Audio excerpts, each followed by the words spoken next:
కొత్తపేటలోని Victoria Memorial Home Residential స్కూల్లో ACB raids జరిగాయి. Food కాంట్రాక్ట్కి సంబంధించి 29,000 రూపాయల లంచం తీసుకుంటుండగా VM Home principal Prabhudas ACB అధికారులకు రెడ్ హ్యాండెడ్గా పట్టుబడ్డారు. స్కూల్కు సంబంధించిన ఫుడ్ కాంట్రాక్ట్ విషయంలో అవకతవకలపై పలు ఫిర్యాదులు రావడంతో విఎం హోమ్ స్కూల్పై నిఘా ఏర్పాటు చేశారు ఏసీబీ అధికారులు.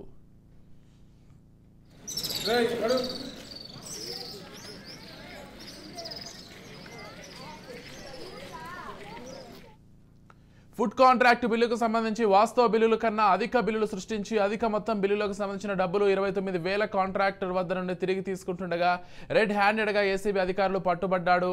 కొత్తపేటలోని విఎం హోమ్ స్కూల్ ప్రిన్సిపల్ ప్రభుదాస్ను అదుపులోకి తీసుకునే సంబంధిత వివరాలపై ప్రిన్సిపల్ను ప్రశ్నిస్తున్నారు ఏసీబీ అధికారులు.